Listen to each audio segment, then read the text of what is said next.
A chuva caía como lâminas afiadas sobre Lisboa naquela noite fatídica, transformando as ruas antigas em rios de desespero.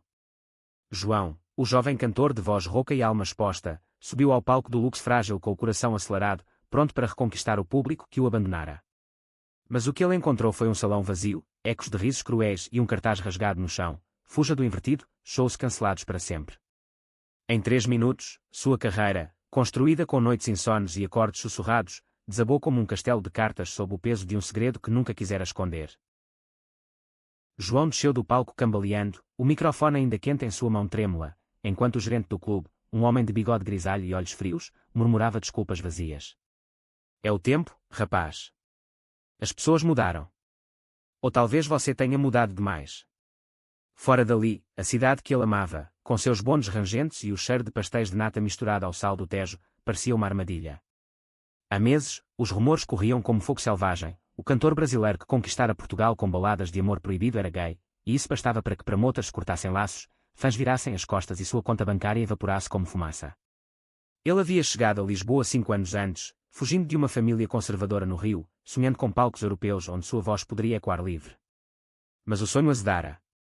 Shows cancelados em Porto, rádios que recusavam suas demos, e agora isso, uma dívida de 20 mil euros com o estúdio onde gravara seu último EP, Sombras do Coração. Que ironia cruel, pois era exatamente isso que restava dele agora, sombras. Caminhando pelas ruas encharcadas do Bairro Alto, João sentia o peso da solidão como uma âncora. Ele parou em frente a uma vitrine de azulejos azuis, refletindo sua imagem distorcida, olhos castanhos inchados de lágrimas não choradas, barba por fazer e uma jaqueta de couro gasta que outrora fora símbolo de rebeldia. Porque eu, murmurou para o reflexo, apertando o violão contra o peito como um escudo. Amigos? Tinham-se afastado, temendo o estigma. Namorados passageiros. Viravam fantasmas ao primeiro sussurro de escândalo. Ele pensou em ligar para a mãe no Brasil, mas a voz dela ecoava em sua mente: volte para casa, João. Lá, pelo menos, você tem uma cama e uma igreja que perdoa. Perdoa, mas não aceita. Não, ele não voltaria. Lisboa era sua casa agora, mesmo que o cuspisse de volta. Na manhã seguinte, o sol tímido de dezembro filtrava-se pelas persianas rachadas do seu quarto alugado em Alfama, um cubículo com paredes descascadas e um colchão que rangia como acusações. João acordou com o telefone vibrando, uma mensagem de seu agente: o que restava dele, última chance, reunião com um produtor em Belém às 14 horas. Não estrague. Ele se arrastou para o chuveiro frio, vestiu a camisa branca imaculada, a única limpa, e pegou o metrô lotado, onde olhares curiosos o cutucavam como agulhas. No caminho, ele rabiscava letras em um caderno amassado: nas ruas de pedra, eu danço sozinho, amor que queima, mas ninguém vê o fogo. Era uma tentativa de exorcizar a dor, mas as palavras saíam tortas, como se sua alma estivesse fraturada. O estúdio em Belém era um oásis de modernidade em meio ao caos: paredes de vidro com vista para o mosteiro dos Jerónimos, equipamentos reluzentes e um ar de segredos guardados. João chegou atrasado, o coração martelando, e foi recebido por uma secretária de sorriso profissional. O Sr. Duarte o espera na sala de gravação. Duarte. O nome soava como um sino distante, evocando lendas de fado e glória perdida.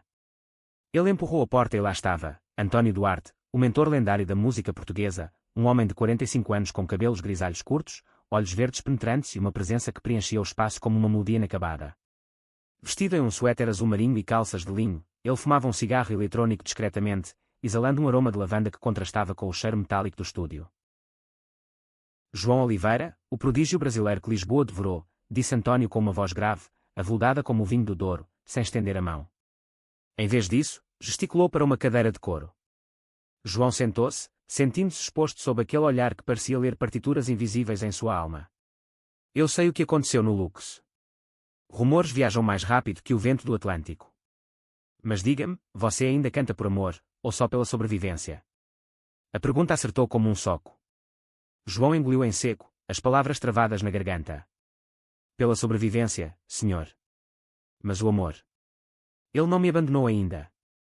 António sorriu de lado, um gesto que misturava compaixão e desafio. Bom. Porque eu não salvo carreiras. Eu as recrio. Mas só se houver fogo de verdade. Toca algo para mim. Agora. João pegou o violão, os dedos trêmulos dedilhando as cordas. Ele cantou Sombras do Coração, sua voz enquanto crua, rasgada pela dor recente. As notas preenchiam o ar, sendo uma tapeçaria de saudade e rebelião, um hino ao amor que o mundo tentava apagar.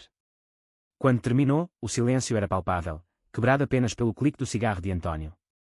Você tem alma, rapaz. Mas alma sem estrutura é só barulho. Eu posso te ensinar a transformar isso em algo eterno. Em troca, você trabalha para mim, limpa o estúdio, carrega equipamentos, e aprende. Nada de shows até eu dizer. Aceita. João hesitou, o orgulho ferido sussurrando recusa, mas o vazio em seu estômago gritou sim. Aceito. Assim começou o improvável pacto, em uma tarde dourada de dezembro, sob os arcos góticos de Belém. Os dias seguintes foram um redemoinho de humilhação e descoberta. João chegava ao estúdio às 7 da manhã, varrendo o chão enquanto António gravava com artistas estabelecidos, fadistas de Alfama, roqueiros de Coimbra, todos alheios à sua presença como um fantasma. À noite, sob a luz fraca de uma lâmpada de mesa, o mentor o forçava a dissecar composições, O Safado de Amália Rodrigues. Sinta a dor que não grita, mas sangra. João odiava e amava aquilo. Odiava o cheiro de café forte que António bebia enquanto corrigia suas harmonias com um lápis afiado, amava os momentos em que o homem parava, olhos distantes, e murmurava, eu já fui como você. Um segredo que custou tudo. Mas António nunca elaborava, erguendo muralhas invisíveis sempre que João perguntava. Uma semana depois, durante uma sessão noturna, o telefone de António tocou, cortando o ar como uma nota dissonante. Ele atendeu em voz baixa, o rosto endurecendo. Sim, mãe. Não, eu estou bem. Sim, ainda solteiro, e assim ficarei. Desligou abruptamente, os nós dos dedos brancos no aparelho. João, limpando cabos no canto, ousou, família complicada. António riu, amargo. Complicada. Eles me deserdaram há 20 anos, quando descobrirem que eu... Bem, que eu amava um homem. Um violinista de Porto. Ele se foi, e com ele, minha confiança no mundo. Pela primeira vez, o mentor baixou a guarda, revelando cicatrizes que espelhavam as de João. Naquela noite, eles compartilharam um copo de Porto, sentados no balcão do estúdio, e as palavras fluíram como o rio Tejo, histórias de amores interrompidos, de olhares roubados em festas onde o desejo era crime, de uma Portugal que mudava devagar, mas ainda arrastava correntes antigas. À medida que dezembro avançava para o Natal, o estúdio tornava-se um refúgio. João compunha febrilmente, inspirado pela proximidade de António, não como amante, mas como farol. Eles passeavam pelo Chiado à meia-noite, debatendo jazz de Lisboa versus samba do Rio, rindo de anedotas tolas. Você é teimoso como um burro alentejano, provocava António, e João retrucava, e você é rígido como os arcos do aqueduto. Mas sob as brincadeiras, uma tensão crescia, sutil como o aroma de jasmim nas ruas de Alfama. Um toque acidental de mãos ao afinar o violão, um olhar prolongado durante uma melodia compartilhada. João sentia o peito apertar, questionando se era desejo ou gratidão. António, por sua vez, lutava contra memórias, o violinista, Miguel, que morrera em um acidente de carro, deixando um vazio que nenhum aluno preenchera. O primeiro conflito veio como uma tempestade inesperada. Em uma manhã chuvosa de véspera de Ano Novo, um jornalista da Notícias de Lisboa invadiu o estúdio, câmara em punho. António Duarte, o rei do fado, mentorando o escândalo gay do ano. Conte-nos, João, os shows cancelados foram karma por excessos. O flash explodiu, e João congelou, o pânico subindo como baile. António empurrou para trás da porta, enfrentando o intruso com fúria gelada, saia daqui, ou eu chamo a polícia. Isso não é notícia, é veneno. O homem foi expulso, mas o dano estava feito. Horas depois, um e-mail circulou na indústria, Duarte protege invertido, boicota ao estúdio. Clientes cancelaram sessões, e António, isolado em seu escritório, explodiu contra João, você trouxe isso para cá. Eu te avisei, segredos salvam vidas. João, ferido, rebateu, segredos. Você vive escondendo quem é por medo da sua própria família. Eu pelo menos canto a verdade. As palavras pairaram, cortantes, e João saiu correndo para as ruas molhadas, o coração em frangalhos. Aquela noite, sozinho em seu quarto em Alfama, João considerou o abismo. Ele abriu o laptop e viu as manchetes, mentor e pupilo, romance ou escândalo. Falsidades tecidas de nada, mas o suficiente para reacender o terror. Ele pensou em fugir de volta ao Brasil, mas o violão, encostado na parede, sussurrava não. Em vez disso, ele gravou uma demo crua no celular, uma balada sobre mentores que viram amantes, sobre Portugal que cura mas também fere. Enviou para António sem pensar, um ato de rendição. Horas depois, uma batida na porta. Lá estava o mentor, olhos vermelhos, garrafa de vinho na mão. Eu errei. O medo. Ele me come vivo desde Miguel. Mas você, João, você me faz querer lutar de novo. Eles se abraçaram no limiar da porta, o mundo lá fora esquecido, e naquela fração de segundo, o laço se transformou, de mestre e aluno para algo mais profundo, frágil como cristal. Janeiro trouxe um frio cortante ao Tejo, mas no estúdio, o calor da reconciliação aquecia tudo. António e João trabalharam lado a lado, compondo Eco do Tejo, uma suíte que misturava fado com ritmos brasileiros, letras que sussurravam sobre amores invisíveis e resistências silenciosas. Eles evitavam toques, mas os olhares diziam tudo, uma dança de desejo contido, temperada pela sabedoria de feridas passadas. Nós não podemos ser descuidados, avisava António, mas sua mão demorava-se na curva do ombro de João ao ajustar o microfone. Fora dali, a pressão montava. A família de António, de uma vila no Alentejo, enviou uma carta formal: volta ao bom caminho, filho. Ou perca-nos para sempre. Ele a queimou na lareira do estúdio, mas as cinzas pareciam se grudar à sua pele. Um fim de semana em Sintra mudou tudo.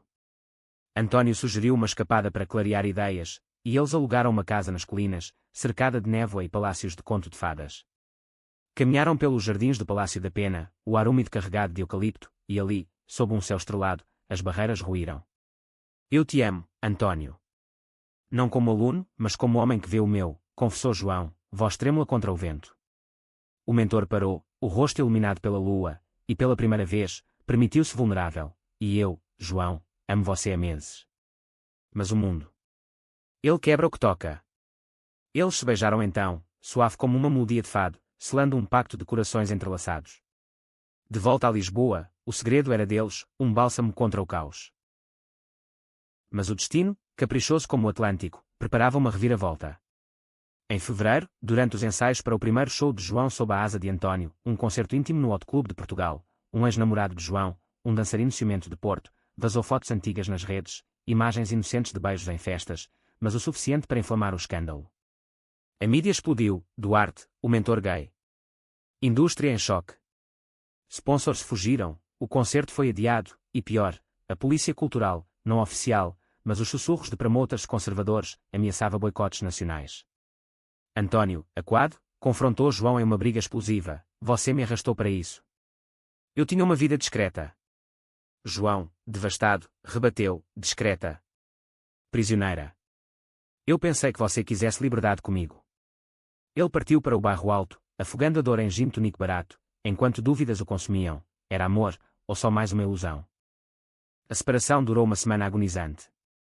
João vagava por Lisboa como um espectro, tocando em bares underground para trocados, evitando os olhos de António em cada esquina. O mentor, isolado no estúdio vazio, revivia fantasmas: Miguel, que morrera fugindo de olhares julgadores. Mas uma carta da irmã de António, a única aliada, chegou como raio de sol: irmão, o amor não é vergonha. Lute por ele, como eu lutei pela minha família. Inspirado, António procurou João em um antro de fada em Alfama, onde ele cantava para uma plateia de sombras. Subiu ao palco sem convite, pegou o microfone e uniu sua voz à dele em Eco do Tejo. O público, cativado pela harmonia crua, aplaudiu de pé, um momento de magia que viralizou online, transformando o escândalo em hino. O clímax veio na véspera do Festival de Música de Lisboa, em março. Promoters, pressionados pela onda de apoio nas redes, hashtags como Amor Sem Fronteiras trending, reintegraram João, mas com uma condição cruel: um debate público sobre moral na música. No auditório lotado do Coliseu dos Recreios, sob luzes ofuscantes, João e António enfrentaram um painel de críticos conservadores. Vocês envenenam a juventude com desvios, acusou um. João, coração disparado, ergueu-se: amor não envena, cura. Eu perdi tudo por ser quem sou, mas encontrei força no homem ao meu lado. Portugal, terra de explorações, porque temer o coração humano? António, ao seu lado, adicionou: eu escondi minha verdade por medo, mas hoje a declaro: amo este homem, e isso me torna mais forte. O salão explodiu em aplausos mistos a vaias, mas o amor na voz deles silenciou os atas. Lágrimas escorreram, e no final, o público os ovacionou, um turning point que ecoou pela nação. Abril floresceu com redenção. O show no festival foi um triunfo. João, com António na produção, cantou para 5.000 almas, sua voz entrelaçada com fado e bossa, letras que celebravam amores resilientes. Contratos choveram, de rádios progressistas a turnês europeias. A família de António, tocada pelas manchetes, enviou uma trégua tímida, uma visita à Vila Alentejana, onde jantaram sob oliveiras, lágrimas e abraços dissolvendo anos de silêncio. Vocês nos ensinaram coragem, disse a mãe, apertando a mão de João. Ele, pela primeira vez, sentiu raízes em solo português. No verão, em uma praia de Cascais, com o mar lambendo os pés, João e António selaram seu futuro. Casamo-nos, sussurrou João, anel de prata simples no dedo. Sim, para sempre, respondeu o mentor, agora parceiro igual. Sua fortuna? Não mais em shows, mas em um amor que desafiara tempestades. E assim, nas ruas de Lisboa, onde o Tejo canta eternamente, dois corações batiam em uníssono, prova de que o destino, quando moldado pela verdade, sempre vence.